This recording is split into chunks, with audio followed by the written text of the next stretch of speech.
Abdelkaznadji, fondateur du MMA GP, organisateur du premier grand événement de MMA en France. T'as été le premier. C'est ça, le premier événement légal en France, c'est moi qui l'ai créé. C'est un truc de ouf. Alors, on va revenir un petit peu en arrière pour comprendre tout ça. Alors, pourquoi est-ce qu'on parle de ça ? Déjà, je vous mets dans le contexte. La semaine prochaine, samedi prochain, à Bordeaux, le MMA GP débarque. Si vous en avez pas entendu parler, c'est que vous n'étiez pas suffisamment sur le Twitch ou sur les réseaux sociaux, parce que c'est un très très gros événement de MMA. C'est pour la première fois un gros événement à Bordeaux, je crois. Ouais, c'est le premier événement tout court à Bordeaux. Ouais. C'est la première fois qu'il y a un événement de MMA à Bordeaux. Et il y a quand même une attraction particulière autour de cet événement, on va pas se mentir, puisqu'il y a Cédric Doumbé. Je vais dire l'autoproclamé meilleur combattant de MMA français, parce que j'ai pas la légitimité de dire si c'est le cas ou pas. Ouais. Je suis pas analyste. En tout cas, lui, il le dit. Pour l'instant, il l'assume, il fait des vidéos de ouf et forcément, c'est toujours un événement quand il combat. Et il va renfiler les gants et rentrer dans la cage, donc à Bordeaux samedi prochain, face à un adversaire que pas grand monde connaissait. Florent Beurillon, il est connu dans le milieu professionnel. On va dire que Florent est un garçon très solide, hein, malgré les 2-3 choses qu'on entend. Un peu partout, il y en a qui on entend des choses sur lui. Beaucoup parlent de pommes de terre, donc qu'on mettrait à Cédric Doumbé. Il n'y a pas eu un seul, là c'est pour clarifier le truc, il n'y a pas eu une seule pomme de terre. S'il y en a qui estiment que Title Shy est une pomme de terre, c'est qu'ils pomme de terre, c'est quoi ? C'est en gros, t'as envoyé un sac de viande et il s'est fait taper dessus. Il y a des combattants qu'on appelle pommes de terre, chocolat, ça dépend des endroits, qui en gros combattent pour l'argent, donc que vous pouvez aller appeler en short notice, tout ça, pour venir vous faire monter des combattants. Ouais. Et donc on voudrait faire croire aujourd'hui qu'on mettrait des pommes de terre à Cédric Doumbé. Mais pas du tout. En fait, on est tenu par le code du sport, déjà, qui interdit un écart de plus de 4 combats entre 2 combattants de moins de 10 combats. Et ça avait joué en défaveur de Cédric lors de l'UFC Paris, parce qu'il y avait eu cette fameuse histoire et tout. Alors, ça fait partie des petites choses des effets bloquants. Sans compter cette histoire vous savez, d'examen cérébral qui a mal été interprété. Hein. Une cicatrice a été interprétée comme un saignement. Ouais, comme une tache, un truc. Donc aujourd'hui, moi, j'ai tous les examens et tout ça qui prouvent bien que ça va très bien dans la tête de Cédric. Enfin, très bien. Vaut mieux. S'il combat la semaine prochaine, Cédric, vaut mieux que ça aille mieux. Du coup, avant la légalisation, je sais pas si vous en avez parlé ou pas, ça se passait comment ? T'as essayé quand même d'organiser des événements en scred ou pas ? Non, pas du tout. Avant, j'avais Hobby Fight, donc la team Hobby Fight, on était quand même positionnés comme les meilleures teams françaises, voire européennes. J'avais 40 pros, semi-pros avant le confinement. Michael Lebou, Laetitia Blot, tous ces combattants étaient chez moi. Voilà, il y avait une quarantaine de combattants. La plupart des combattants que vous trouvez sur le circuit français aujourd'hui sont passés par Hobby Fight ou le MMA GP. D'accord. Donc voilà. Et avant, j'envoyais les combattants à l'étranger. Donc on était sur le Brave, sur l'UAE, sur toutes les grandes organisations. Ça fait un moment qu'on est sur le circuit. Et je trouve vraiment fort le fait que ça soit à Bordeaux. On rappelle ça à Bordeaux, cette édition. Ouais. Pour toi, c'est important d'essayer d'exporter ça en dehors de Paris, de proposer ça à on va dire entre guillemets la province, c'est pas péjoratif, tu vois, quand je dis ça. Ouais, carrément, mais c'est exactement ça. On a fait le Havre avant avec Jérôme Le Banner. On a fait l'édition Le Banner au Havre, justement. C'était symbolique, hein, d'accord. Jérôme, dans sa ville, a porté une cage, c'était quelque chose. Et puis moi, derrière, je me suis dit, il faut continuer, quoi. Il y a des grandes villes où il faut amener le MMA. Et d'ailleurs, c'est les projets pour 2023. On va essayer de continuer à développer un peu. On fait nos événements parisiens, puis ensuite, on se déplace en province. Et tu sens l'engouement Carrément, ouais. Aujourd'hui, ça monte. Alors, on va remercier l'UFC, hein, parce que l'UFC a fait partie. C'est ce qui en fait, moi, avant l'arrivée de l'UFC en septembre, il faut savoir que moi, je n'arrêtais pas de parler de problème de démocratisation. C'était légalisé, mais pas démocratisé. Quand vous appelez des sponsors et qu'ils vous disent « moi, je veux bien être dans le carré VIP, mais par contre, je ne veux pas mettre mon nom dans ta cage », on est encore dans un problème d'image, d'accord ? Parce que la France, pendant un moment, les médias français ont relayé un truc un peu pourri où on envoyait les scènes les plus pires, du MMA en vous disant « c'est ça le MMA », on vous montre un mec avec la tête ouverte. Du coup, tu dis merci à l'UFC dans le sens UFC Paris ? Ouais, carrément. Ouais. C'est ce qui a démocratisé le truc. En fait. Pour moi, il y a eu légalisation, mais il fallait démocratiser la chose. Et nous, on l'a vendu à mort comme ça. Hein. Et quand je dis vendre, c'est pas. On a dit il y aura un avant et un après. Des fois, les gens ils étaient en mode ouais, vous poussez un peu. Non, il y a vraiment eu un avant et un après. Quoi. Moi, je suis au cœur du truc. Et d'ailleurs, je remercie aussi RMC parce que vous faites partie des gros acteurs. Je veux dire, même ceux qui. Je veux dire, je vais pas citer des concurrents, mais il y a des concurrents. Oh, tu peux, de toute façon, on n'a pas de. Sur Twitch, tu peux dire tout ce que tu veux. Nike, tu vois déjà. Moi, le temps est donné. L'équipe a fait un travail. Ah non, tout sauf l'équipe. Okay. Non, je rigole, je t'en mettrai. On a fait un travail aussi de fond, mais n'a pas été au bout du projet. Je veux dire, on diffuse des images, mais il n'y a pas de développement, il n'y a pas de tentative parce qu'il faut nettoyer le passé. C'est pas. Oui, ouais. Voilà, on a un problème. On a fait croire que le MMA est un sport de voyous. En France, c'est vraiment ce qu'on a fait. Hein. On nous a démonté pendant des années. J'ai 42 ans, je suis dans le circuit. Moi, je suis de la génération. Mais en ce moment, il n'y a que des quarantenaires qui viennent qui font trop jeunes. Ça écoute, je vais être comme c'est vous, le MMA. Ça, c'est un excellent argument. Faites du MMA, vous paraîtrez beaucoup plus jeune. Là, c'est peut-être le sport. Ouais, moi, ça fait longtemps. J'étais de la génération de tension déjà il y a quelques années. Les premiers combattants comme Cyril Diabaté qui ont été à l'UFC, les premiers, je les ai connus bien avant. J'étais dans ces clubs-là. C'est un peu les patriarches de ça. C'était les Tchèques Congo qu'on a vu au Bellator, le Diabaté qu'on a vu aussi un petit peu dans l'entourage de Gann au début, je crois. Tous ces noms-là. Je sais pas s'il était dans l'entourage, mais en tout cas. Je le voyais, je crois que je le voyais. Je sais plus, je peux me tromper. Cyril Diabaté, c'est un garçon qui a fait 6-7 combats à l'UFC. Je veux pas dire Tony, mais je veux dire, on n'en parle pas, mais. Oui, non, mais c'était solide, oui. Et c'était costaud. Mais après, ça remonte à une époque où c'était les cassettes de l'UFC, les DVD qui s'échangeaient, quoi. C'était compliqué d'aller à l'UFC. Je veux dire, à cette époque-là, t'allais pas à l'UFC. Je m'appelle machin, je t'envoie à l'UFC. Ah, mais moi, pour moi, c'était une énigme qu'il y ait des Français à l'UFC. Je dis, mais comment ils ont fait? Parce que il y avait Tchèque Congo, il y avait Diabaté et il y avait Francis Carmon. Il y a eu David Baron à l'époque aussi qui a fait un passage. Il y a eu des mecs que vous connaissez pas qui étaient au M1 aussi et qui. M1 c'était l'organisation russe de Fedor. Donc ceux qui connaissent le MMA, Fedor il faisait partie des GOAT. Enfin il fait partie des GOAT. Tu vois qui c'est? Non. Un Russe terrifiant. Un extraterrestre. Pas d'émotion, genre, mais vraiment. Pas d'âme. Un regard comme s'il dormait. Et le gars ultra dangereux, genre il a fait au début il était sur 50 combats sans défaite, c'était vraiment des stats insolentes. Après bon il a décliné un peu tu vois, mais d'ailleurs je crois qu'il va recombattre au Bellator, non? Là on m'a dit qu'il recombattait et je crois que c'est son dernier fight. Il vient du sambo pour la petite histoire. Il a un physique atypique. C'est lui qui a mis la Russie en MMA. Il l'a posé là, en mode, enfin vraiment, il a posé les bases de la Russie dans le MMA, un truc trop fort. Genre. Ouais, faut le voir. Ce garçon-là, et puis par contre, c'était assez lunaire ce qu'il faisait. Il était surtout actif sur le Pride. C'est le Pride qui l'a fait connaître, la grande organisation japonaise. Et il faut savoir qu'à cette époque-là, il mettait des KO de folie. Quoi. Il partait en crochet large, c'était assez impressionnant. Et puis il a un sambo, au sol il maîtrise. Enfin voilà, il boxe.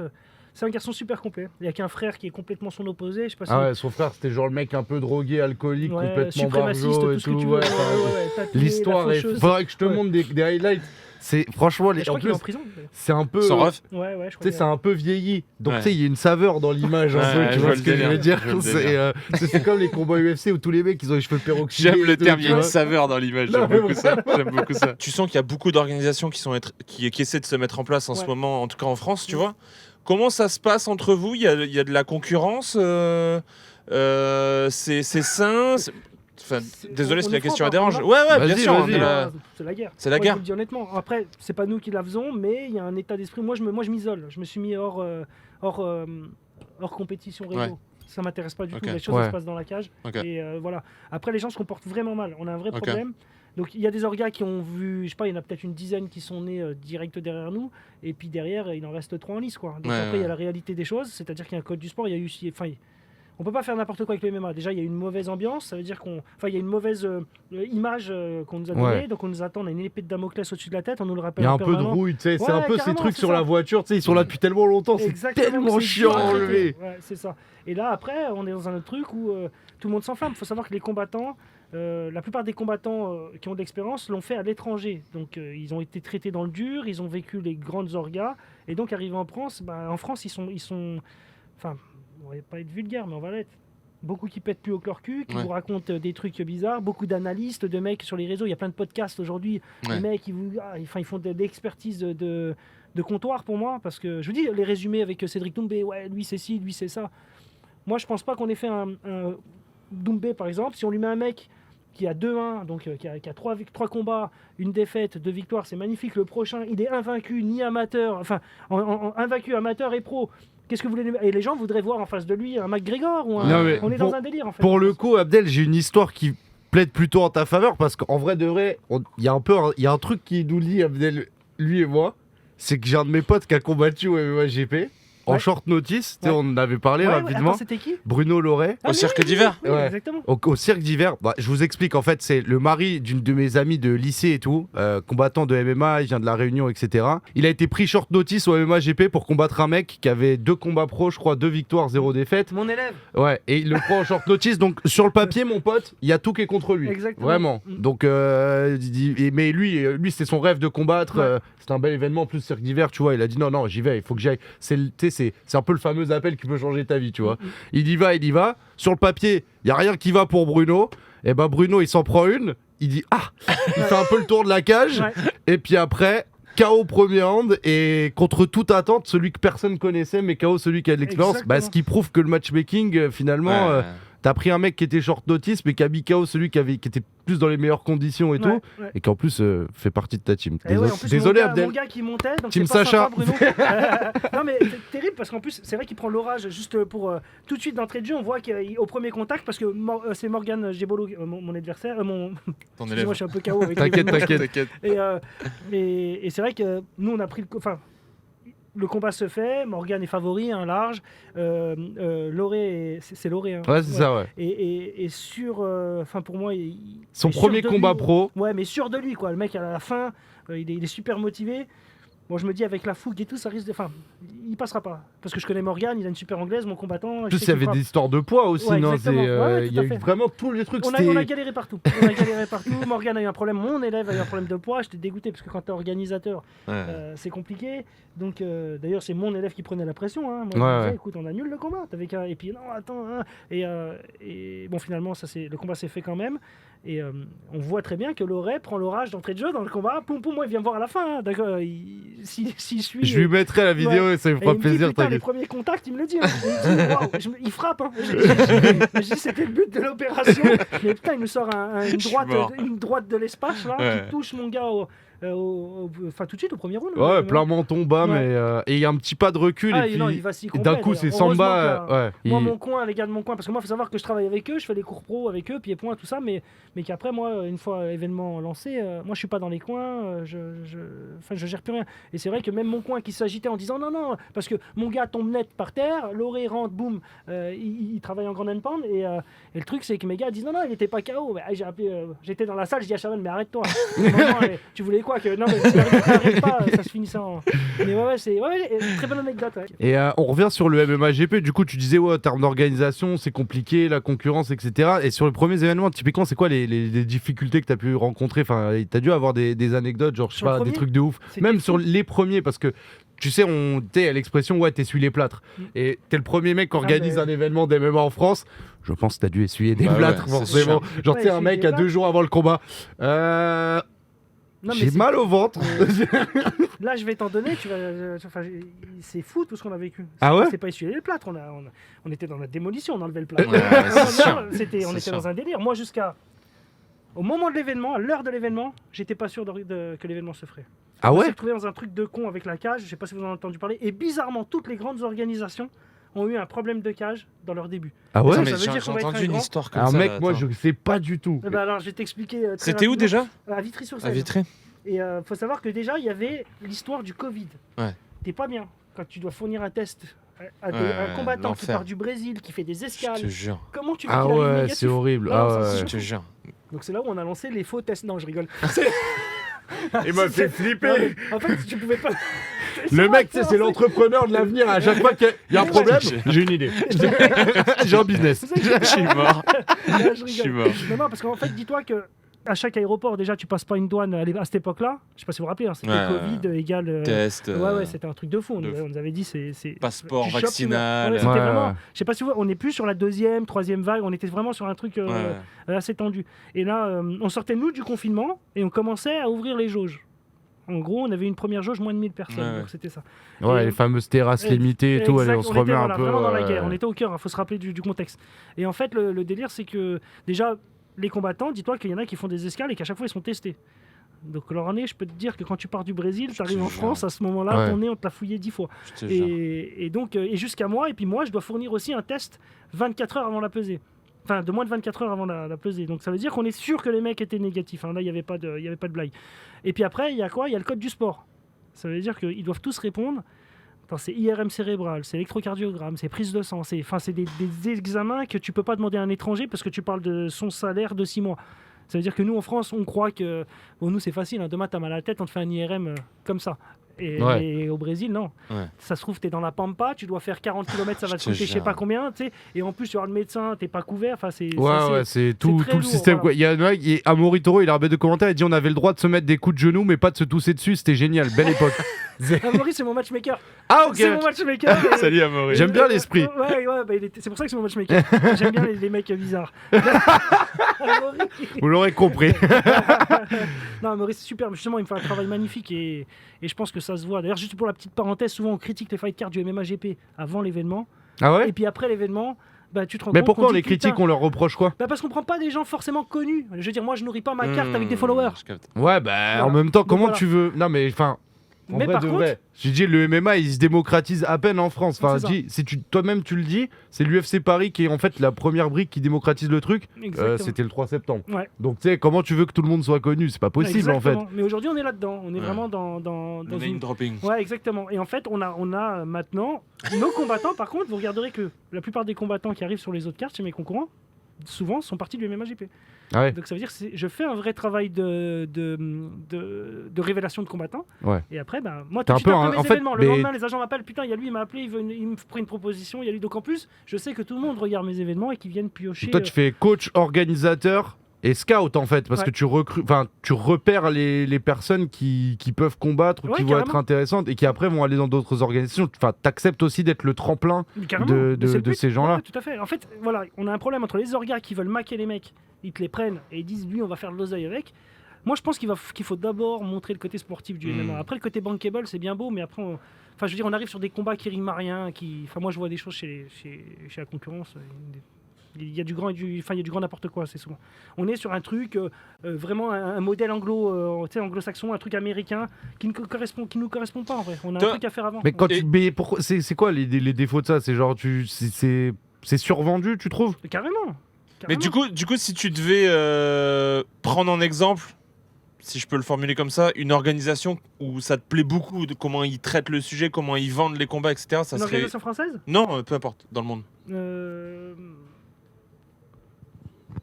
problème, c'est que après, il y a l'empreinte de l'UFC sur toutes les orgas qui sont diffusées par l'UFC Fight Pass, où on a cette façon d'aller. Moi, j'ai ma théorie, c'est ce que je dis à toute mon équipe. On est une grosse équipe aujourd'hui. Arrêtez de regarder ce qui se passe ailleurs parce que indirectement. Ouais, t'es influencé. Exactement. On se rend pas. Enfin, les idées après, elles sont conçues sur ce que tu as vu. Hein. Souvent, tu regardes un film, t'as un truc, t'as une idée. Bien sûr. Tu vois, Et typiquement, un truc, si tu t'inspires d'une organisation, je te dis n'importe quoi. Si t'as pris l'UFC, l'orga sud-africaine. Ouais. En fait, c'est pas les mêmes codes non plus en Europe. Donc, même si tu répliques copier-coller et que tu l'appliques là, c'est pas garanti que ça marche. Le PFL, c'est sur le Fight Pass? Non. Attention, PFL, UFC. C'est bagarre. C'est bagarre, ouais. J'aime bien le PFL, moi. Ouais, je sais que toi, t'aimes bien. Moi, je veux dire, le M1, le seul problème, c'était que c'était pas dans une cage. C'est dans un ring. Ouais. Mais le M1, ils ont leur identité. Je veux dire, ils essayent pas de pomper. C'est des Russes qui font du MMA russe. Après, ils partent en sucette des fois, parce que je sais pas si vous avez vu. C'est pas le M1 là, mais les 5 contre 5. Ça, c'est le problème de la Russie, c'est autre chose. C'est qu'ils testent beaucoup. Mais en fait, ils testent en grandeur nature. Même les confs de presse et tout, ça part tout le temps en couille, c'est un délire. Mais même les émissions talk show, tu ramènes deux mecs sur un canapé, une patate qui vole. Je fais, les gars. D'ailleurs, je sais pas si le tournoi de claque, tout ça, je sais pas où c'est né, mais l'UFC vient de lancer son concours de baf aussi. Dana, il a racheté ça. Vous voyez, entre eux, de toute façon, donc c'est vrai que c'est un peu voilà, moi allez, je vous dire le M1 dans l'état d'esprit. Voilà, ils avaient leur marque de fabrique, leur façon de faire, et voilà, il n'y a pas besoin de pomper ce qui se fait ailleurs. Et dans l'idée d'être unique. Ouais, exactement. Moi, je pense qu'il faut créer, et puis c'est tout. Et qu'en France, on sait faire, on a une vraie culture de la bagarre en France. Il faut le savoir depuis des années. Je veux dire, en judo, on est classé depuis des années, en karaté, en boxe. Je veux dire, faut arrêter, on n'a rien à contre la personne. C'est vrai, même taekwondo, des trucs comme ça. On est juste bridé par notre système de pensée. Il faut savoir que la France, on est des rares pays où c'est la fédération qui commande, qui dirige les choses et qui te dit comment ça va se passer. À l'étranger, souvent, la fédération, elle dit s'il vous plaît, vous pouvez prendre des licences chez nous. Et c'est une bonne chose pour toi, ça? Pardon? C'est une bonne chose pour toi? Il y a un... T'inquiète, ça arrive tous les jours, t'inquiète.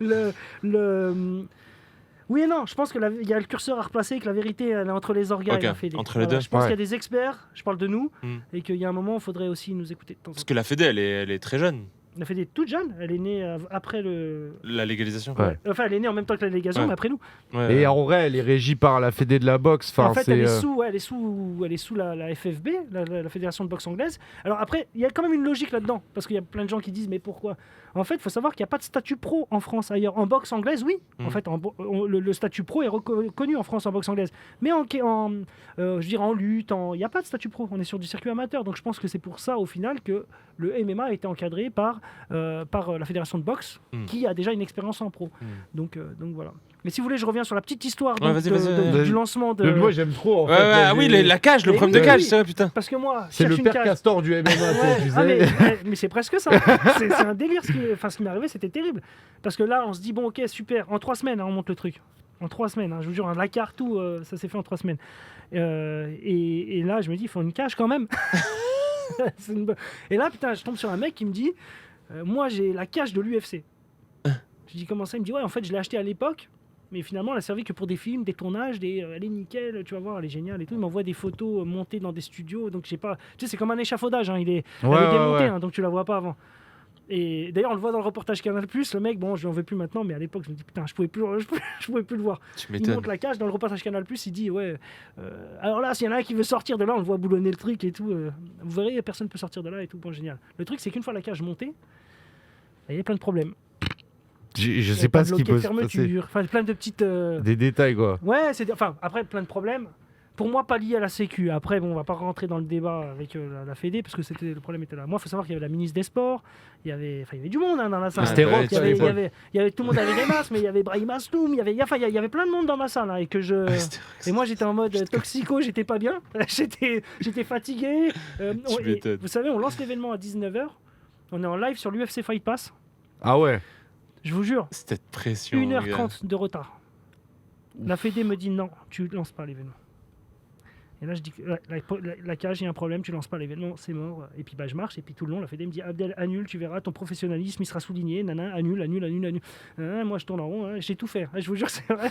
On a envoyé des mecs, ils ont fait de la musique, un humoriste. Allez, qui est drôle dans la salle. On a trouvé un imitateur dans le public qui s'appelait Shahid. Il était là, il nous a fait 8 heures d'imitation, frère. Après, il nous a donné des cours d'espagnol. C'était presque ça. Alors nous, on avait prévu une petite animation, c'était une grande première. Je sais pas si vous avez vu, mais Dana White lui-même a fait un post pour nous. Il a fait un teaser en disant attention MMA GP, ils ont posté sur la page UFC. C'est vrai. Je vous jure, sur la vraie page, pas UFC incroyable. France ni. Dana White m'a donné beaucoup de force directement. Pour la petite histoire, David Shaw, le bras droit, enfin le numéro 2 de l'UFC. Alors personne connaissait ce blaze, je préfère te le dire. Il faut le savoir, c'est le vice-président. Il fait quand même une interview en live Forbes sur mon événement de juillet. Donc il y a Forbes qui est là avec un photocall. Et puis en fait tout ça c'est une réalité. Après moi c'est vrai que je médiatise pas énormément, je fais des choses pour nous, tu vois. En fait les gens l'ont fait pour toi. Les gens l'ont fait pour toi à ce moment-là. Ils se sont dit mais attends, il y a un mec qui a lancé un truc, personne n'en a parlé. C'est ce qui est en train de se passer, même avec RMC indirectement. Là je suis en train de discuter un peu avec les gens de votre équipe et c'est un peu, ils découvrent un peu ce que j'ai fait parce que c'est vrai que je l'ai pas fait pour que ce soit. T'as pas communiqué après aussi. Moi je voulais vraiment fournir quelque chose de qualité. T'as pas fait de selfie à côté de l'événement quoi. Non. Et puis tu me vois jamais sur les événements. Je veux dire tu me vois très peu. Regarde mais enfin tu regardes sur le but c'est pas moi. Moi je suis pas à vendre. C'est comme Apple, c'est les téléphones. Tu vois un personnage, une fois qu'il meurt, tout part avec. Attends, et du coup, la cage, il se passe quoi ? Donc tout le monde me dit, il y a presque 700 personnes dans la salle, à Vitry, parce qu'on était bloqués. La jauge. Et puis tout le ministère est là, enfin il y a tout, il y a renseignements généraux, tout, la totale, ils sont là, tout le monde. Bon, eux, le ministère, ils ont l'habitude de faire des soirées pendant tout le Covid, mais bon, ça on va pas parler. Ça, c'est un autre débat. Il va faire des problèmes. Je veux garder mon emploi, l'élu. On peut faire une coupure là, puis on Ce sera pas sur YouTube, ça c'est du 100% exclu Twitch.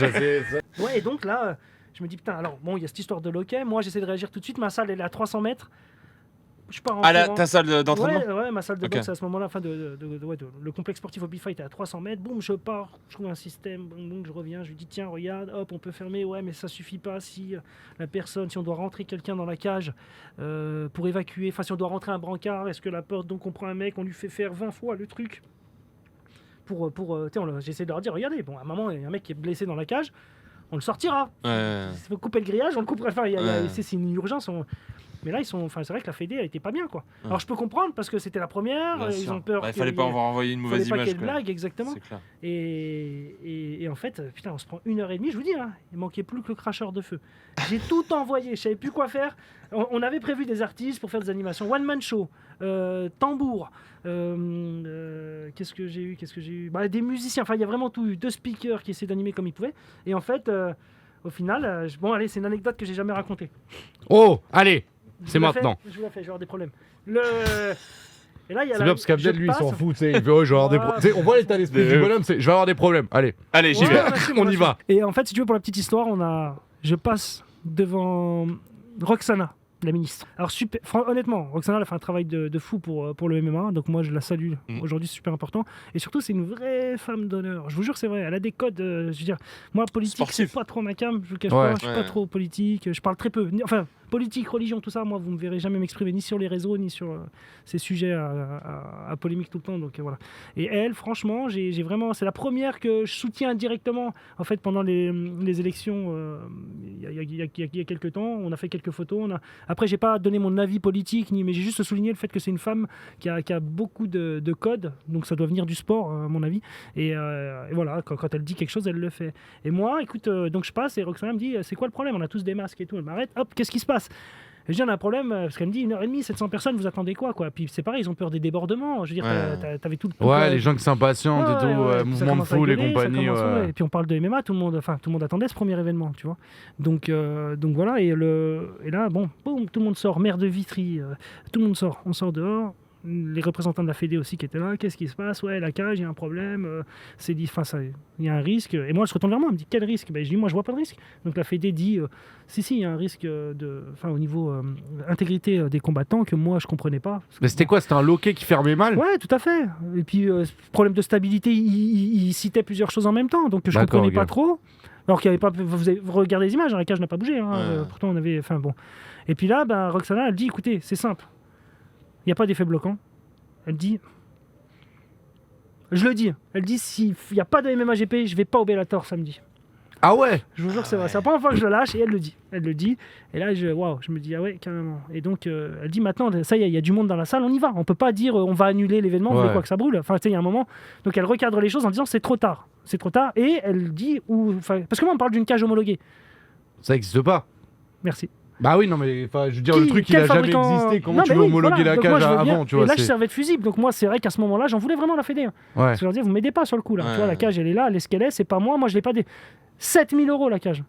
Je l'ai loué 7 000 €. Aujourd'hui, vous louez une cage pour moi cher. Loué 7 000 €, parce que moi, tu me dis 7 000 balles, je me dis, tu l'as acheté. Mais non, tu l'as loué. Parce que je me suis jamais exprimé à ce sujet, donc c'est important qu'on le fasse aujourd'hui, parce qu'on a dit, en gros, que j'avais peut-être résigné sur les moyens. Non, j'ai pas. Moi, le mec, il m'a donné son prix, j'avais pas le choix. Il m'aurait dit 10, j'aurais mis 10, on n'avait pas le choix, en fait. Je pouvais pas faire un événement de MMA. Putain, le mec, là, il est chez lui, il fait, mais je savais, j'aurais dû dire 10. Exactement, je te jure. Et en fait, le truc, c'est que, donc, en fait, c'était une cage posée sur des Sania, tu sais, c'était vraiment pas ce qu'on a aujourd'hui. Aujourd'hui, nous, on a une vraie cage officielle. Elle est magnifique, notre cage, c'est l'une des plus grosses du circuit, et ils sont tous sur une cage de 7 mètres, je crois. Nous, on est les seuls à avoir une 9 mètres. Et c'est vrai que bon, c'était un montage, il y avait des grillages sur des Sania, mais c'était une cage, il n'y avait pas de... Je veux dire, les Sania, tu peux mettre 10-15 personnes dessus, c'est fait pour les concerts, c'est fait, ça tient. Et donc là, bon, ok, on peut y aller, mais je vous dis tout là. Abdel, par contre, bon, je cite pas de noms sur qui dit quoi, donc, mais ça c'est bon, vas-y. On me dit par contre, Abdel, on fait combat de 2 rounds. Waouh, ce qui n'existe pas, parce qu'on rappelle que les règles du MMA, on met 3 rounds parce que ça évite qu'il y ait des égalités, parce que chaque combattant remporte un round. Ouais, c'est ça. Donc si tu mets 2 rounds, c'est compliqué à juger. Enfin, en termes de mathématiques, j'ai pas fait maths sup, mais tu multiplies les chances de match nul de manière drastique. Genre. Les gars, on fait un match de 45 minutes. Exactement. Pas d'arrêt. Ou alors vous arrêtez quand vous voulez, mais l'autre n'est pas obligé de s'arrêter. Mais c'est ça. Donc là, je me dis, ok, donc il arrive ce qui doit arriver. Match nul. Et en plus, les combattants ils pigent pas, parce qu'au deuxième round on dit allez, c'est fini, hop. Alors qu'en vrai, on le rappelle, autant le match nul dans certains sports de combat, type sur des galas de, je crois ça doit être le Muay Thai, des choses comme ça peut être assez courant. Sûr, autant sur le MMA, le match nul c'est la rareté de ouf. C'est compliqué. C'est comme au rugby, genre c'est vraiment le truc qui arrive une fois tous les, je sais pas, 30 combats quoi. Parce qu'en fait en MMA on est très, on regarde beaucoup le palmarès. En fait, on est très, je sais pas si vous avez vu, les mecs parlent en rouge, en vert, ça parle peut-être pas aux gens quand on dit il a beaucoup de rouge, beaucoup de vert, c'est parce qu'on a des sites, voilà, Sherdog et Tapology, qui référencent tous les combats. C'est comme ça qu'on travaille. Et c'est vrai que on parle en rouge et en vert parce qu'en fait vous avez une liste de combats, les combattants à affronter, et puis quand c'est rouge c'est qu'il a perdu compte, et quand c'est vert, donc nous on parle en argot en rouge et en vert en fait. Et donc voilà. Et à ce moment-là donc on lance le premier combat, 2 rounds, je comprends pas, je vois pas où l'intégrité des combattants va rentrer en tu lances un round, 2 rounds ou 3, je vois pas. Ouais. Donc ok, bon, je prends ce qu'on me donne en fait. D'accord, je prends ce qu'on me donne, je dis ok. Mais pendant qu'il y a le combat, putain, je me dis ça va être un fiasco quoi. Ils sont en train de tout. Tu sens que le 2 rounds, ça t'explose un peu le truc. Appels de combattants. On a appelé plusieurs fois parce que je vous ai passé pendant l'heure et demie où on discute. Bon, vas-y, on lance. Ouais, allez, on lance. Alors, il y a des gens derrière moi qui parlaient. Vas-y, c'est bon, on lance. Et moi, j'ai jamais dit on lance, en fait, parce que je parle avec eux. Mais je vois, putain, d'un coup, musique, combattant qui arrive. Non, arrêtez tout. Le combattant repart. On l'a fait 5 fois. Le mec, il a tapé 5 moonwalk, genre. Ah ouais, non, franchement, c'était. Et puis, les mecs repartent à l'échauffement. Et puis, les combattants s'agacent. Il y avait du monde. J'avais Karim Gadji sur ma. En plus, ils montent en pression un peu. Tu sais, ils sont en train de s'échauffer. L'ambiance devenait pourrie. Enfin, tu sais, mentalement et tout. L'ambiance devenait très pourrie. Et au final, moi, j'accepte pas. Enfin. Il y a un moment où je force un peu et je leur dis non, les gars, 2 rounds, c'est quoi? Match nul, qu'est-ce qu'on fait? Parce que c'est ce qui s'est passé. Kevin Fall contre Di Franco, je me rappelle. Kevin Fall, qui était dans ma team à l'époque, ils font un combat les deux, il y en a un qui prend un round, l'autre il prend l'autre, on fait quoi? Shifumi, tu vois pas comment on les départage. Mort subite, le premier qui en cale une a gagné. Et je me dis, on va aller dans ce genre de conneries, s'il n'y a pas un KO à chaque fois, ça veut dire on va choper un événement ultra rapide. C'est-à-dire que KO, parce que je voyais pas comment. Je crois qu'il y avait 6-8 combats, si je dis pas de conneries. Même pour les spectateurs, t'as vendu un show. Et puis surtout, le premier combat, on voit comment il se passe. Les gens, on est hué, on est sifflé, les gens sont saoulés. Pourquoi on va pas au bout? Parce que ils se disent pas, on n'a pas expliqué, on n'a pas pris au micro. Pour dire il y aura que 2 rounds. Voilà, t'imagines le truc, c'est que c'est le premier événement MMA en France et t'as quand même des exigences plus. Putain, mais vas-y. Alors qu'en vrai, ça devait être un feu dans vos têtes. Je te dis, j'avais ma femme à côté de moi. Elle me disait, t'es tout pâle, t'es pas bien. Elle était pas bien, ma femme. Elle me disait, Abdel, viens, on arrête. Parce qu'elle me dit, là, t'as l'air dans. Enfin, j'allais pas bien. Ça se voyait, j'allais pas bien. Et là, j'en ai marre.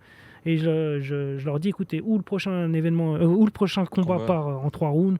Où c'est bon, on arrête. Mais moi, par contre, je vous le dis, t'as vu, je vais créer au scandale, quoi. Il y a un moment, on va arrêter les conneries. Je suis sûr que t'as réussi.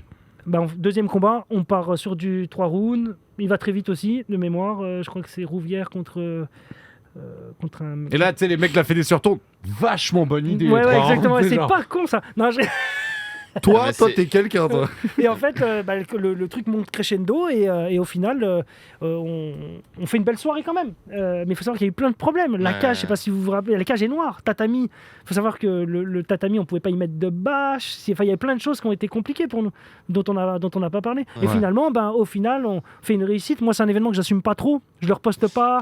Les images me plaisent pas. T'es perfectionniste et tout. Ouais, exactement. C'est un peu pareil, nous, avec nos premiers streams ici. Ouais, voilà, je pense qu'on a la même. C'est ça, c'est exactement ça. Il y a des trucs où tu te dis, bon, c'était pas. Mais il faut commencer quelque part. Ouais, exactement. Par contre, après, j'apprends quand même que Bellator, UFC, les grandes orgas ont tous eu un problème de cage. Mais bien sûr. Au moment de. Je suis même pas étonné. Donc, mais c'est les gens qui attendent d'être parfaits avant de commencer qui font rien au final, quoi. Ouais.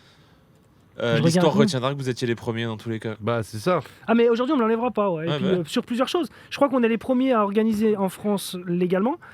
On est les premiers à avoir organisé un huis clos. Je suis le premier à avoir organisé sous jauge après l'événement parce que le 1er juillet 2021, je ne sais pas si vous vous rappelez, mais c'est la première fois où on peut réaccueillir du public dans les salles jauge complète. Ok. Et c'est moi qui lance le premier événement sportif dans. En fait, à chaque fois, je me suis positionné. Moi, c'était à Issy-les-Moulineaux là. Ok. Diffusé sur l'UFC Fight Pass. Avec combattant brésilien contre Chewam, quoi. Ouais. Je suis pas allé, je me sens con. Et on en a fait 2 à Issy-les-Moulineaux. Le huis clos, on l'a fait à Issy-les-Moulineaux aussi. Ah ouais? En avril 2021. Je suis dégueu. Ok. J'étais pas dans le circuit à l'époque. Ouais, c'est ça. Tu suivais pas la vérité. Ouais, je pense que c'est ça. Hein. J'étais trop sur UFC 4. Ouais, c'est ça. Moi, le confinement, je l'ai vécu différemment. Comment ça s'est fait la venue de Cédric? On sait qu'il devait être sur la carte de l'UFC Paris. Ouais. Mais du coup, il y a cette histoire à l'UFC où au final, il peut pas faire partie de la carte. Ouais. Toi, dès ce moment-là, tu te dis il faut qu'on fasse Cédric. Comment ça s'est fait? Non, pas du tout. Parce qu'il a déjà combattu chez toi avant, non? Ouais, Cédric, en fait, il combat pour le MMA GP en juillet. Juste avant, un mois avant, je faisais l'édition Le Banner au Havre. Et il combat pour nous en juillet. Et je reviendrai sur nos relations avec Cédric, parce que c'était la première question. Je reviendrai après sur comment ça se passe avec Cédric. on combat en juillet, donc il doit faire son premier combat de MMA. Écoute, on le fait ensemble. On a plusieurs annulations. Donc Covid, machin, bon, il y a plein de... C'est très compliqué à le matcher. Parce que j'imagine qu'il doit faire peur aussi. Bah aussi, parce que tu sais, c'est pareil, il y a tout ce qui se dit là sur les réseaux. Ouais, alors t'as plein de mecs qui sortent de nulle part et qui disent moi j'ai proposé, on m'a refusé, moi j'ai dit. Alors ouais, il y a un mec avec 20 combats, ouais, il a dit ouais. Tout le monde veut surfer sur lui un peu, non? Exactement. Ils veulent le voir tomber. Moi je vais te dire très clairement, en fait la plupart des gens, et ça c'est français. C'est français, je l'ai dit sur un plateau il y a quelques... On a souvent parlé nous aussi, mais c'est français. avec Mbappé, tu vois. Ouais. Exact, mais c'est le même délire, voilà, c'est le même délire. C'est qu'il y a un moment où t'es pour ou t'es contre. Et si t'es contre, si t'aimes pas le personnage, si et ben t'as envie de le voir mourir, quoi. Et ça c'est terrible. C'est souvent avec les gens qui gèrent bien leur image, tu vois. Ouais, exactement. Et c'est le cas avec Cédric, tu vois. C'est ça. On parle de ça, mais Cédric est très fort dans sa gestion de... Vous le connaissez aussi, je pense. Je sais pas si vous le connaissez personnellement. Non, votre rédac le connaît. Ouais, bien sûr. Cédric, c'est une crème. Moi je vous le dis. Ça a l'air. Non mais... Je veux dire, quand je parle, je vais faire des petites confidences. Il y a 24 heures, je parle avec eux de ouais, moi j'aimerais bien après l'événement, au comité restreint, vous inviter à manger tous pour fêter l'événement. Je veux dire, je sais pas si tu vois, il l'a fait regardez sur ses réseaux, il demande un traiteur. Ce matin, il le faisait. Okay, hier, il me disait Abdel, j'aimerais bien vous offrir à bouffer et tout. Cédric, c'est vraiment, il y a le personnage sulfureux que vous voyez, qui balance, mais je veux dire, en dehors de ça, c'est une bombe, je vous garantis. Je pense qu'il est méga intelligent. Exactement, il y a beaucoup d'intelligence. Parce que je pense qu'il sait. Il sait comment, quel média relaie de quelle façon, quel truc, et il sait s'adapter à ça. Et ça, je trouve que c'est un truc de ouf. Et là, au moins, il m'a tué, et je pense qu'il a tué, et j'espère que les gens qui sont dans cette vidéo font preuve d'autodérision. Et quand il a commencé à parodier tout le monde, et à faire la vidéo de son annonce de combat pour le MMA GP, la parodie, c'est incroyable. Ça va faire ultra lèche-bot et tout, mais j'ai pas de souvenir d'un Quinry qui fasse un truc aussi recherché, tu sais. On est d'accord. Tu sais, en mode la provoque, ouais, gueuler sur les réseaux et tout, machin. Ouais. Mais tu sais, le délire du montage, de faire le truc, de parodie. Il y a vraiment... Ouais, les imitations qu'il fait, ça me tue. Et pour cette petite vidéo-là, faut savoir que, d'ailleurs, il le dit, il l'explique dans la vidéo, je crois. Alors attends, il l'explique dans une autre vidéo, dans la vidéo précédant celle-là, où il dit je vais poster une vidéo, je l'ai fait à l'arrache, je vous préviens, parce que j'ai pris un coup de pression de... En fait, justement, je crois que le mercredi soir, je l'appelle, je sais qu'il doit tourner une vidéo dans la nuit du mercredi à jeudi. Non, et le jeudi, je l'appelle, je lui dis il me faut la vidéo pour demain.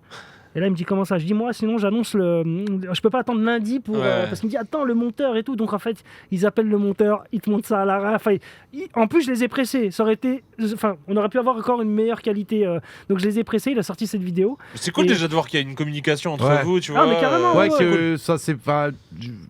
Il y a suffisamment d'intelligence pour que ça profite à tout le monde. C'est ça. Mais vous savez pas comment il est pro. Je vous jure, ce mec a boxé pour les grandes orgas. Il est d'un professionnalisme. Moi, c'est du caviar de bosser. Même avec Jérôme Le Banner, en fait, c'est des gens qui ont combattu pour des grandes orgas. Moi, je suis plus emmerdé avec les 2-0 qu'avec. Je veux dire, les mecs qui démarrent et qui t'expliquent que ça se passe comme ils pensent que ça se passe. Parce que lui, attends, mais ça, tu dois avoir des histoires de ouf. Parce que là, tu désignes le professionnalisme de Cédric, etc. Est-ce que tu as des combattants qui débarquaient un peu, comme tu viens de décrire, des 2-0, des trucs machin, qui t'ont demandé des trucs de ouf ou qui t'ont essayé de te faire à l'envers? Je vais pas citer de nom, mais là encore... Alors, on n'est pas là pour les accabler, mais on veut juste un peu rigoler, parce que je pense qu'il y a dû avoir des trucs de fou. Ouais, carrément, des combattants qui bluffent, qui au moment où tu discutes, c'est comme ça, pas autrement. Ok. Moi, je choisis pas autrement. Et puis, en fait, non, quand je dis pas autrement, c'était. Ouais. Ah non, mais du coup, c'est bon, t'as choisi. On s'est mal compris. Alors souvent, je comprends mal, apparemment. Pourtant, je traite avec. J'ai une grosse équipe. Moi, faut savoir que j'ai ma prod, en fait. Donc, en régie, il y a 20 personnes. Hein, qui ont mal compris aussi. C'est marrant, tout le monde me comprend. Et je parle avec mon banquier, je parle avec les combattants. Apparemment, je comprends pas tout le temps. D'ailleurs, c'est pour ça que je traite pas beaucoup avec les combattants, que c'est Amaury. Mais il y en a qui bluffent. Et une semaine après, bon, allez, ok, mais c'est trop tard, mon pote. T'as pas compris. Moi, j'ai rematché, j'ai remis du monde. Je joue pas au poker. On fait du MMA. Tu vois pas. Donc moi, quand je te dis, est-ce que t'es ok pour ça, puis que tu me dis non, et puis pas autrement, bah écoute, qu'est-ce que je te dis? Moi, je vais pas forcer. Il y a un moment, et c'est vrai qu'il y en a beaucoup. Et je vous le jure, c'est les débuts. Et c'est ça qui est embêtant. Et souvent, c'est les clubs où il y a eu des champions, où le coach est un ancien champion. Et là, vous vous rendez compte que non, ils sont en train d'éduquer les mecs. D'une mauvaise façon. Ils essaient déjà de contourner un peu. Il y a des gens qui sont stars avant de l'être, en fait. C'est terrible. Ça va faire le projet Mbappé, mais du MMA. Non, mais carrément. La personne, elle n'est pas montée dans la cage, mais on te dit attention. Lui, ça va être un truc de ouf. Et il y a même des orgas qui ont essayé de naître comme ça. Je sais pas si vous avez vu il y a 1 ou 2 ans. Il y en a qui se sont arrivés, ils n'ont pas encore organisé une seule fois. On est les numéros 1, on est là. Attends. Ouais. Il n'y a même pas eu un événement. C'était les numéros 1 à se cracher. Ouais, mais non, numéro 1. On est les premiers. Numéro 1 de ce que tu racontes, exactement, c'est un peu ça. Et c'est vrai que moi, ce qui me frustre le plus, c'est tout ça. C'est l'image qu'on essaie de donner. Je vous garantis que la plupart des choses qu'on voit, c'est du fake. Je vous le dis, en communication, moi je connais le monde de l'intérieur. Donc il y a des grands communicants dans le MMA, ça c'est clair. Dans l'organisation française, mais je vous garantis qu'il y a 50% de fake. La réalité, elle n'est pas. Voilà, le mec, il dit c'est moi le même. Moi, Cédric Doumbé, ce qui est impressionnant, c'est que ce qu'il dit, il le pense. Ouais. Et qu'après, il va tenter de faire le job. Ouais. Moi, j'en connais beaucoup qui ouvrent leur bouche. Et qu'après, écoute... C'est ça, souvent on dit, soit tu parles, soit t'assumes. Très peu de gens arrivent à faire les deux. Mais en général, Conor McGregor, Cédric Doumbé là-dessus, c'est carré. Ouais. Parce que pour le rêve, pour tout le monde, le MMA, ça va sans doute être l'UFC, les grands champions. Le Glory, c'est Adesanya, c'est Alex Pereira, c'est des mecs qui aujourd'hui à l'UFC sont des grands champions en fait. Exactement, ils font des dégâts. Donc, Cédric Doumbé, dans cet orga-là, il est au même niveau que ces mecs-là en fait. Il est champion du monde de cet orga-là. C'est ça qu'il faut placer. C'est-à-dire que dans sa manière de combattre dans le MMA, dans toutes les phases de debout, il est à 8 années-lumière de il a un niveau beaucoup pied-point, de gens. même si on sait que le pied-point MMA, et il faut l'adapter. Enfin, je veux dire, quand vous venez d'un autre sport, il faut adapter le pied-point, votre pied-point. Et tous les mêmes, MMA. En fait, tous les autres sports qui, enfin, tous la les lutte, le judo. Ouais, les arts martiaux mixtes, donc le MMA, il y a du judo, du jiu-jitsu, etc. Et même si vous êtes le meilleur du judo, le judo dans le MMA, voilà, il y a une transition. Vous savez, vous faites demain une emmenée judoka, vous donnez le dos, vous partez en étranglement. Donc moi, je sais qu'avec Laetitia Blo à l'époque, le truc, c'est sors de ton judo. Je me rappelle qu'en cours, on lui disait, sors. Des fois, elle a ce réflexe qui sort où elle donne le dos. D'ailleurs, sur un des combats, elle l'a payé.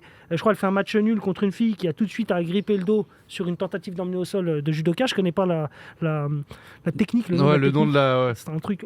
Voilà. Le bruitage, je le fais très bien. Bien ou pas? Je suis bon au bruitage. J'aime bien.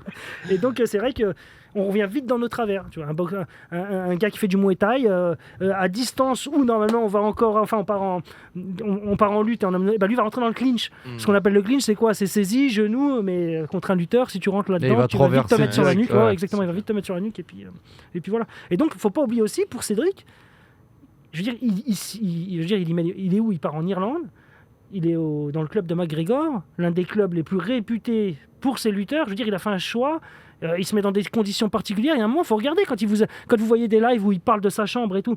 Il y a un travail de fond qui est fait. Mais moi, je trouve ça super... Enfin, je trouve qu'après, il a l'habitude, lui, quand j'en parle avec lui. Mais je trouve ça dur. C'est dur quand tu es combattant français, que t'as atteint un niveau que personne n'a atteint. Je veux dire, c'est historique ce qu'il a fait aujourd'hui. Ouais. Et c'est marrant parce que tu disais on a envie de le voir tomber. Ça a été le cas aussi. C'est un autre combattant, c'est pas le MGP, désolé, mais Morgan Charrière, ça a été la même histoire. Morgan Charrière, ça a été précurseur de toute la com autour du MMA français. Ça a été un des premiers fers de lance de ce truc-là aussi, avec tout ce qui se passait autour de Kameto, que tout le monde connaît sur Twitch, etc., qui est un des plus gros streamers. Et au moment où il est champion du Cage Warriors, à un moment donné, les gens, ils ont envie de le voir tomber parce qu'ils se disent ouais, il est arrogant, il se la pète, il fait des clips, il joue aux jeux vidéo, il est chiant. Exactement. Et là après, le mec, il en a parlé dans le podcast avec Alex Herbie et tout. Mais en fait, les réseaux et tout, mentalement, à un moment donné, ça l'a impacté, tu vois. Et ça éprouve. Toi, t'es combattant. Faut pas oublier que c'est un sport individuel. Et puis c'est pas parce que c'est des combattants que c'est pas des êtres humains. Exactement. Et il faut savoir que dans ce sport, on est sur du sport individuel et que t'es tout seul dans ta tête. Moi, à l'époque où je boxais un peu, je veux dire, quand tu pars courir le matin, t'es tout seul. Aujourd'hui, il y a un truc, c'est les réseaux. Ça veut dire qu'à la fin, c'est toi et les réseaux. Donc c'est toi et le reste du monde. Moi, il y a cet état d'esprit là que j'essaye d'analyser un peu parce que moi, à l'époque où je boxais, il n'y avait pas les réseaux. Ça veut dire que jusqu'à la pesée, il n'y a personne qui parlait de toi. Il y avait ton affiche qui se baladait sur certains abris de bus ou bien sous un... je veux dire, c'était ça, les événements, vous alliez, il y avait un événement il y avait un combat de Muay Thai à Saint-Ouen.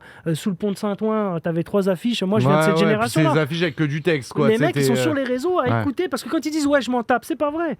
Ça veut dire que oui, tu réponds pas, mais en vrai, tu regardes ce qui se dit sur toi. C'est polluant. Mais moi, le premier. Mais combien de fois les mus, je lui envoie des messages en disant putain, sur la vidéo YouTube, les mecs, ils m'insultent H24. Ouais. Et hier sur Twitter. Et sur cette vidéo, je vais me faire insulter aussi parce qu'ils vont dire mais il connaît rien au MMA et il invite le cofondateur du MMA. Sur Twitter, hier, il y a un mec qui m'a traité de fils de pute. Non. Je sais que c'est un taré, mais j'ai quand même envie de lui en coller une, tu vois. Exactement, ça pique quand même. Fait. Et je l'ai pas fait. Exactement. Parce qu'il est pas là. Ça pique quand même. Même si tu sais qu'il a tort et qu'il est taré, tu vois. Mais c'est qu'au bout d'un moment, tu peux être. Et tu sais, et je vous dis, quand on a fait l'interview de Francis Ngannou là dans la cantine et tout, Francis il disait ça m'atteint pas Mais en vrai, juste avant, il disait moi, je voulais faire taire les critiques. Oui. Tu vois, donc il dit ça maintes pas.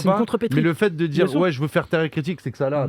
Il le dira pas parce que Francis, c'est aussi un personnage, c'est une manière de penser et tout. Bien sûr. Mais tu sais que à un moment donné, il s'est dit attends, les gens ils sont comme ça avec moi, pourquoi moi j'ai rien fait. Mais c'est ça, le mec il rentre dans la cage, il se bat tout seul, surtout quand en plus tu vois pas la personne qui est derrière ça, tu vois. Encore, il y a un mec dans la street, il t'insulte, tu vois le mec, tu fais et oui, déjà ça n'arrive pas. Déjà en plus. Nganou va l'insulter dans la rue quand tu le croises. Vas-y. Déjà et en plus tu vois le profil qui te permet de te dire non mais ça sert à rien de C'est ça. Quand tu vois pas, c'est différent. Bah franchement, merci Abdel, tu vois, tout le monde a kiffé. Merci beaucoup. J'ai kiffé, on a parlé de tout autour du MMA, on a pu se lancer sur pas mal de trucs et je trouve que tu as encore plein d'histoires à raconter, donc j'espère que tu reviendras. Avec grand plaisir. Et vous l'avez compris, donnez la force au MMA GP, donnez la force de toute façon aux organisations françaises de MMA qui font du bon taf, et franchement en partant avec une légalisation qui est là depuis 2 ans, je trouve ça monte bien, ça fait plaisir, et on a des super combattants en France en vrai, et ils devraient mériter d'avoir plus de visibilité et ne pas être obligé d'avoir 2 jobs pour exister, tu vois. C'est aussi un truc que moi je trouve important, parce que on peut avoir l'impression qu'ils pèsent des millions et des trucs et des machins. Non, il y en a, ils sont obligés de taffer à côté et tout. La plupart. Et ça, c'est une réalité qu'il faut absolument dire. Et voilà, plus on leur donnera de la visibilité, plus on aura des super combattants, plus on va envahir l'UFC et choper toutes les ceintures.